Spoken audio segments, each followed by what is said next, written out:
बात अगर सत्ता की हो और कुर्सी की परछाई हो तो तकरार तो होगी ही। राजस्थान की मिट्टी में जब राजनीति की बारिश होती है तो शब्दों की बिजली कड़कती है और बयानों की आंधी चलती है। नमस्कार, मैं हूं निरंजन सिंह राठौड़ और आप देख रहे हैं कुदरत न्यूज़ का खास प्रोग्राम सियासी सफ़र, जहां हम लाते हैं पॉलिटिक्स की वो रिपोर्ट जो सिर्फ खबर नहीं होती, सियासी समझ भी होती है।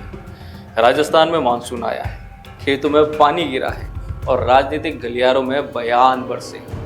मुख्यमंत्री भजनलाल शर्मा और पूर्व मुख्यमंत्री अशोक गहलोत के बीच की जुबानी जंग अब धीरे धीरे खुली बहस की चुनौती में बदल चुकी है। राजस्थान की राजनीति में बीते हफ्ते गर्मी कुछ ज़्यादा ही बढ़ गई। वजह है और वजह थी भी मुख्यमंत्री भजनलाल शर्मा का बयान, जिसमें उन्होंने कहा, खुले मंच पर आइए, कांग्रेस के 5 साल और हमारे 1.5 साल के काम का हिसाब किताब कर लीजिए, हमारा ही पलड़ा भारी पड़ेगा। कि वो कह रहे हैं कि बिजली नहीं आ रही, मेरे को जरा बता दो कहां नहीं आ रही है। आपका रिकॉर्ड भी उठा के देख लीजिए, हमारा भी देख लीजिए। आपने 5 साल में कितनी बिजली उत्पादन की थी और हमने 1.5 साल के अंदर कितनी बिजली उत्पादन किया है, कितने कनेक्शन दिए, उस समय से कितनी आवश्यकता है। जरा एक बार आंकड़े तो मंगा लीजिए करिएगा। आप ट्वीट करते हैं, जनता को क्या बताना चाहते हैं? मैं आपसे स्पष्ट कहना चाहता हूं कि जनता को बरगलाने का काम नहीं करें। आपसे मैं कहना चाहता हूं, खुले मंच पर आ जाइए। 5 साल का हिसाब और 1.5 साल का हिसाब अगर 5 साल से ऊपर नहीं जाए तो आप बता दें। जयपुर में हुए कार्यक्रम में ये बातें कही गई। बात सामान्य नहीं थी, ये एक सीधी चुनौती थी। और फिर क्या था? कांग्रेस का पलटवार आया। कांग्रेस प्रदेशाध्यक्ष गोविंद सिंह डोटासरा ने तुरंत हमला बोला। उन्होंने कहा, पहले ट्वीट करना तो सीख लें, फिर बहस करें।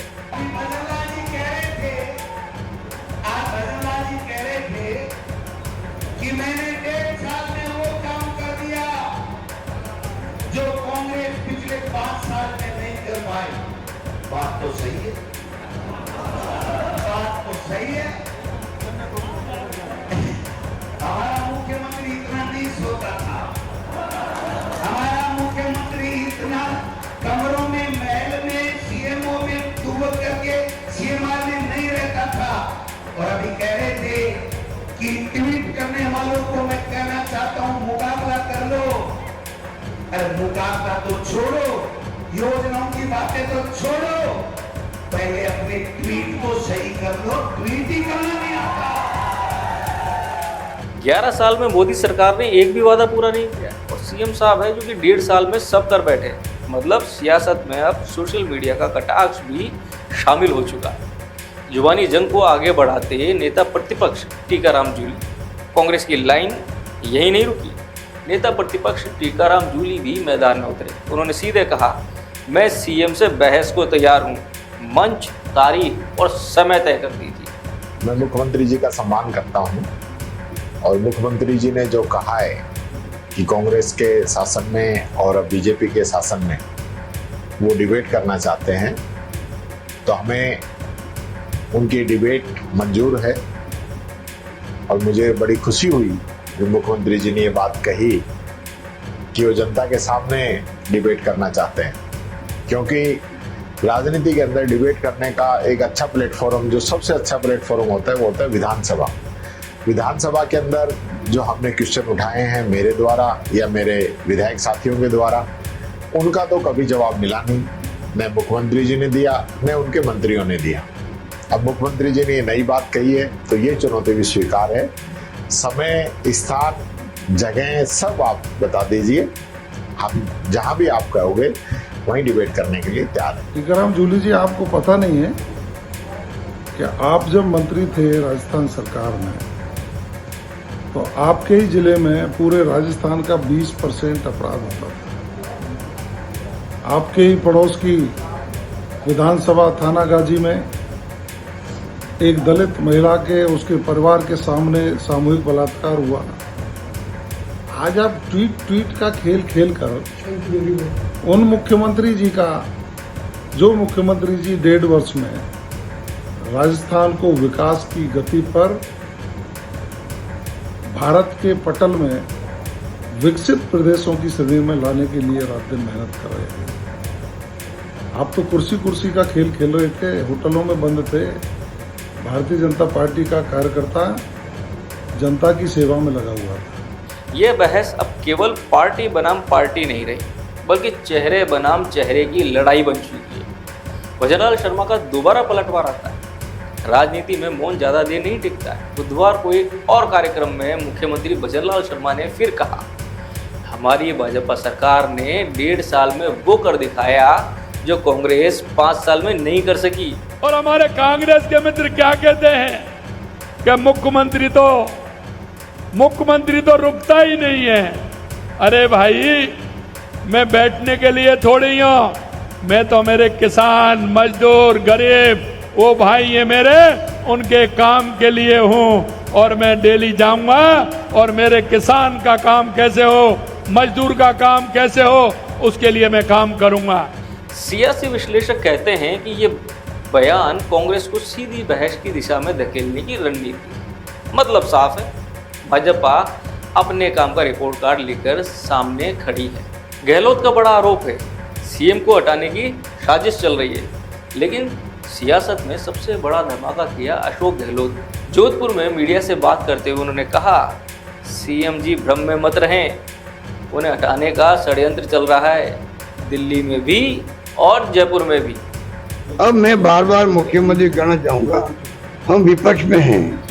जन भावना जो होती है, ये हमारे पास में जो लोग आगे कहते हैं या मीडिया में कोई खबर आती है, उसके आधार पर हम लोग बात उठाते हैं।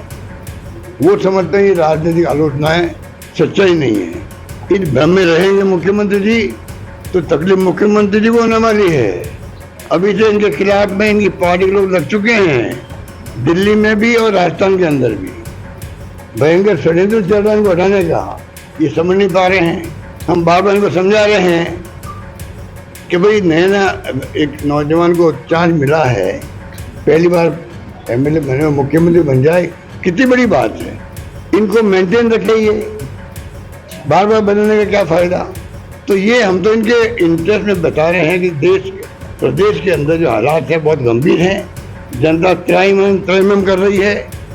अब इनके बाद अगर ये जनसुनवाई करने लग जाए तो मालूम पड़ेगा वास्तव में जनता क्या चाहती है। कार्यकर्ताओं को अपने घर में बैठा के अलग से बात करें कि भाई वास्तव में क्या स्थिति राजस्थान है, तो वो खुल के बताएगा। अब जो इनके चारों में जो घेर बना लिए इन्होंने, वो इनकी तारीफों को पुल बांध रहा होगा। अच्छी सरकार चल रही है तो इनको समझ में आ नहीं रही है। हम आलोचना करते हैं, वो हमारी आलोचना खाली फीडबैक के आधार पर है। अभी तो 1.5 साल हुआ है, हम क्या राजनीतिक आलोचना करेंगे, क्या आरोप लगाएंगे इनके ऊपर। आरोप लगाना चाहते भी नहीं हम लोग। हम तो खाली जनता के बीच जो आती समस्याएं, जनता ये कहती है साहब कुछ नहीं हो रहा है, आपकी स्कीमें बंद हो गई है, वो हम लोग खाली इनके सामने रखते हैं। ये मेरा कहना है। मतलब अब निशाना सीधे भाजपा के अंदरूनी कलह की ओर था। इस बयान से भाजपा के भीतर भी खलबली मची। इधर दिया कुमारी जो उप मुख्यमंत्री हैं, उनका पलटवार आता है। राजस्थान के डिप्टी सीएम दिया कुमारी ने गहलोत को पुराने दिनों की याद दिलाई। गहलोत साहब भूल रहे हैं, उनकी सरकार में ही सबसे ज़्यादा गुटबाजी होती थी। हमारी सरकार एकजुट है। बातें हैं उनको बोलिए, आप अपनी चीजें याद कर रहे हैं क्या? बोले देखिए, भारतीय जनता पार्टी एकजुट है, एकजुटता से काम कर रही है। अशोक गहलोत वो कुछ भी बोले, उनको बोलने दीजिए। उनको अपने शायद पुरानी बातें याद आ रही होंगी। जब उनकी सत्ता थी उस समय ये सब चीजें होती थी। हमारे भारतीय जनता पार्टी में इस तरह की गुटबाजी नहीं होती है। हम एक साथ मिलकर टीम वर्क के साथ अच्छा काम कर रहे हैं। अब ये बहस सिर्फ कामकाज की नहीं रही, अब ये आरोप प्रत्यारोपों के नए मोर्चे खुल चुकी है। तो अब हम आगे बात कर लेते हैं, गहराई की बात कर लेते हैं। असल मुद्दा क्या है? मुख्यमंत्री अपने 1.5 साल के कामों को लेकर आक्रामक है। उन्होंने कानून व्यवस्था, किसान राहत, बिजली, सड़क जैसे मुद्दों पर तेजी दिखाई है। लेकिन कांग्रेस का आरोप है कि आंकड़े भ्रामक हैं, जमीनी सच्चाई कुछ और है। भाजपा के भीतर ही खींचतान है, जिसे गहलोत ने षड्यंत्र कहकर उजागर किया। बीजेपी ने अब तक कितनी योजनाएं शुरू की, कितनी पूर्ण हुई और कांग्रेस ने अपने कार्यकाल में क्या क्या किया था, इन तथ्यों को जनता को समझना जरूरी है। क्योंकि आने वाले समय में यही राजनीति विमर्श की दिशा तय करेंगे। जुबानी जंग अब मंच पर बहस की शक्ल लेने वाली है। यदि ऐसा होता है तो ये भारतीय राजनीति में एक नई शुरुआत होगी, जहां नेता खुले मंच पर कैमरे के सामने अपने काम का हिसाब देंगे। अब सवाल यह है कि क्या राजस्थान में भाजपा का संगठन और सरकार एक ही धुन पर है? क्या कांग्रेस विपक्ष के रूप में एक नया मूड बना रही है? और क्या वाकई खुले मंच पर बहस होगी या ये चुनौती भी सिर्फ पोस्टर बनकर रह जाएगी? बात बहस की है तो क्यों ना मंच सज जाए, सवाल जवाब की रोशनी में सच की चिंगारी जग जाए। राजनीति सिर्फ बयान नहीं, भरोसे का नाम है, जहां जनता हर झूठ को आखिर पहचान ही जाती है। इसलिए बहस जरूरी है, क्योंकि जवाबदेही लोकतंत्र की जान है। आप देख रहे थे कुदरत न्यूज़ का स्पेशल राजनीतिक पैकेज। हम फिर आएंगे तथ्यों, विश्लेषण और जवाबों के साथ, क्योंकि सियासत की खबरों में शोर नहीं, समझ जरूरी है। जय हिंद। लेकिन जाते जाते आपसे फिर वही कहना चाहेंगे, चैनल को लाइक कीजिए, सब्सक्राइब कीजिए और ज़्यादा से ज़्यादा शेयर कीजिए। आपका ये प्यार हमें मिलता रहता है और हम भी इसी वजह से ही इस तरह से वीडियो लेकर आते रहते हैं।